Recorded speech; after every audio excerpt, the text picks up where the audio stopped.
Hello students, உருட்டு episode 2ல் இன்னைக்கு நம்ம உடைக்க போகிறது வெர்ப் அப்படிங்கிற உருட்டு.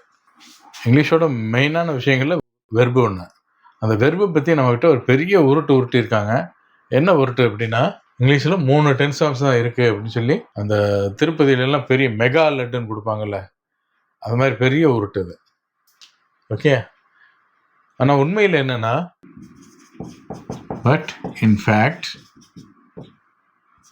in English 5 tense forms exist. Okay, இங்கிலீஷில் 3 டென்ஸ் ஃபார்ம்ஸ் தான் இருக்குன்னு உருட்டுறாங்க. ஆனால் ஆக்சுவலாக பட் இன்ஃபேக்ட்னா உண்மையில், ஆனால் உண்மையில் அப்படின்னு அர்த்தம். ஆனால் உண்மையில் இன் இங்கிலீஷ் ஆங்கிலத்தில் 5 tense forms exist, 5 tense forms இருக்கின்றன அப்படின்னு அர்த்தம்.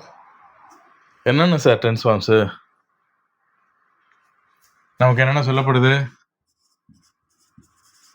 present tense, past tense, past participle அப்படின்னு 3 டென்ஸ் ஃபார்ம் தான் அவங்க சொல்லுவாங்க. Present tense, past tense, past participle 3 tense form சொல்லுவாங்க.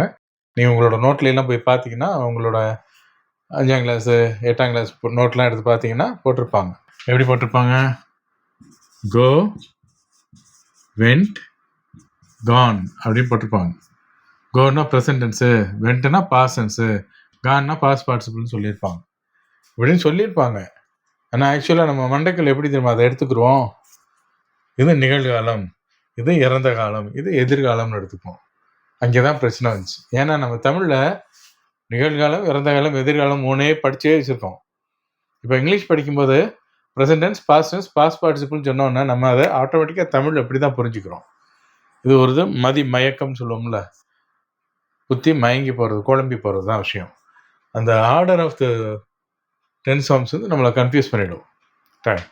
அப்போ ஆக்சுவலாக என்ன செய்யணும், என்ன பிரச்சனை அப்படின்னா, இந்த பாஸ்ட் பார்ட்டிசிபிளில் அதுக்கு முன்னால், பாஸ்ட் பார்ட்டிசிபிளுக்கு முன்னால் ஃபியூச்சர் டென்ஸ், அப்புறம் ப்ரெசன்ட் பார்ட்டிசிபிள் அப்படின்னு 2 விஷயம் இருக்குங்க. அப்போ நீட்டாக எழுதி பார்ப்போமா? ஓகே, அப்போ மொத்தம் எத்தனை இருக்குது?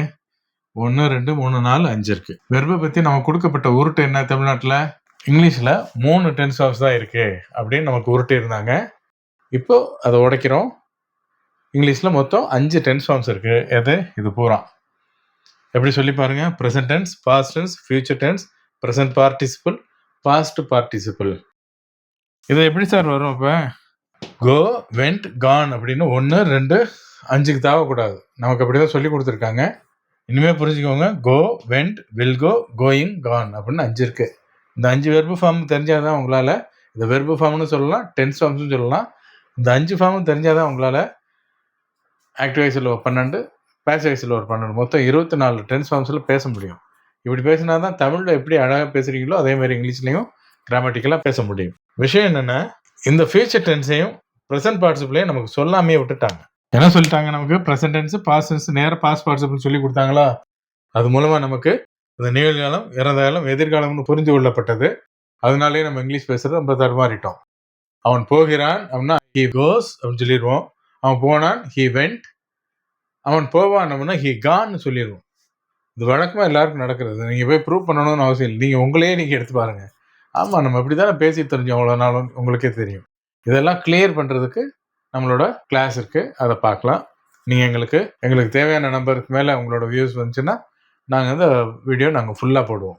சரியா? இப்போதைக்கு இதை புரிஞ்சுக்கோங்க. கோ, வெண்ட், கான் மட்டும், இது 3 மட்டும் தான் படிச்சிருந்தீங்கன்னா உங்களால் என்னென்ன செய்ய முடியாது? ஃபியூச்சர் டென்ஸில் பேச முடியாது. ஃபியூச்சர் சிம்பிள் டென்ஸ்னு சொல்லுவோம். அந்த ஃபியூச்சர் சிம்பிள் டென்ஸ் பூரா உங்களுக்கு வராமல் போயிடும். அப்புறம் கண்டினியூஸ் டென்ஸ், அப்புறம் பெர்ஃபெக்ட் கண்டினியூஸ் டென்ஸ் அப்படிங்கிற ஒரு 3 டென்ஸ் ஃபார்ம்ஸில் உங்களால் வாக்கியங்களை அமைக்கவே முடியாது. ப்ளஸ் வேறு யாராவது பேசினா அதை புரிஞ்சிக்கவும் முடியாது. இந்த டென்ஸ் ஃபார்ம்ஸில் பேசினாங்கன்னா உங்களுக்கு புரிஞ்சிக்கவும் முடியாது. அதனால் இந்த 3 டென்ஸ் ஃபார்மும் ரொம்ப முக்கியமானது. இது இல்லாதனால ஃபியூச்சர் சிம்பிள் டென்ஸ் பாதிக்கப்படும். இது இல்லாதனால present continuous, past continuous, future கண்டினியூஸ்ங்கிற 3ம் பாதிக்கப்படும். அப்படி பார்த்தீங்கன்னா இது 2ம் ரொம்ப முக்கியமானதுங்கிற உங்களுக்கு புரியும். இதில் இன்னிலேருந்து நீங்கள் என்ன புரிஞ்சுக்கணும் அப்படின்னா, present tense, past tense, future tense, present participle, past participle அப்படிங்கிற 5 டென்ஸ் ஃபார்மும் நமக்கு தெரிஞ்சால் தான் இங்கிலீஷை நம்மளால் சரளமாக பேச முடியும் அப்படிங்கிறத நீங்கள் தெரிஞ்சுக்கணும். இன்னைக்கு உருட்டு வெர்பை பற்றினது. வெர்பை பற்றி நமக்கு பண்ணி கொடுக்கப்பட்ட உருட்டுகளை நம்ம இன்னைக்கோட உடைச்சி வெளியே வந்துடணும். இனிமே இங்கிலீஷில் எத்தனை வெர்பு ஃபார்ம் இருக்குன்னு சொன்னால் 3 அப்படி சொல்லக்கூடாது. இனிமேல் 5ன்னு சொல்லணும். என்னென்னப்பா இருக்குன்னு கேட்டால் அப்படி முழிக்கக்கூடாது. இதுதான் present tense, past tense, future tense, present participle, past பார்ட்டிசிபிள்னு 5 இருக்குது அப்படின்னு சொல்லணும். ஓகே, இதுங்களெல்லாம் எப்படி பயன்படுத்துறதுன்னு நம்ம கிளாஸ்க்குள்ளே போகும்போது சொல்லித்தரேன். ரைட், இதுதான் இந்த உருட்டு எபிசோட் 2ல் நான் உடைக்கணும்னு நினச்ச கான்செப்ட் வெர்பு. ஸோ இன்னையிலேருந்து வெர்பு 3 வெர்பு ஃபார்ம்களை மட்டும் வைத்திருக்கவில்லை, 5 ஃபார்ம்ஸ் வச்சுருக்கு அப்படிங்கிறத நீங்கள் புரிஞ்சுக்கணும். இவ்வளோதான் விஷயம். Okay, good, all the best.